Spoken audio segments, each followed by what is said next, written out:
প্রিয় দর্শক, ভিতরে প্রবেশ করতে খুবই সুন্দর পরিপাটিভাবে সাজানো কবরগুলো চোখে পড়লো। অবশ্যই পরিপাটি থাকারই কথা, কেননা বাংলাদেশের ভিতরে সবচাইতে ব্যয়বহুল কবরস্থান হলো এটি।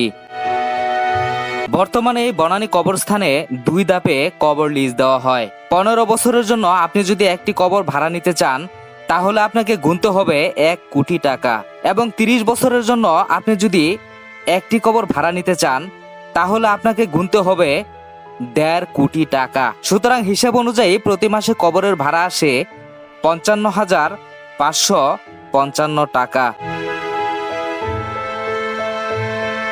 আপনি জানলে অবাক হবেন, এই গুলশান বনানীর মতো জায়গাতে এই 55-60 হাজার টাকায় একটি ফ্ল্যাট ভাড়া পাওয়া যায়। এবার বুঝেন তাহলে এখানে কারা শুয়ে আছে।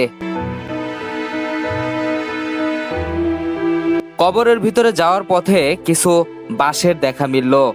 এই বাঁশগুলো হয়তোবা কবরের কাজেই ব্যবহার করা হয়।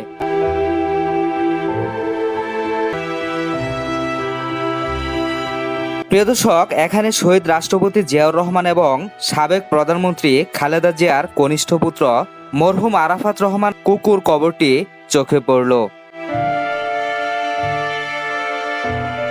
কবরটি দেখে খুবই ভালো লাগলো, কেননা এখানে প্রায় কবরই টাইলস দিয়ে বাঁধানো থাকলেও এই কবরটি বাঁশ দিয়ে বেড়া দেওয়া।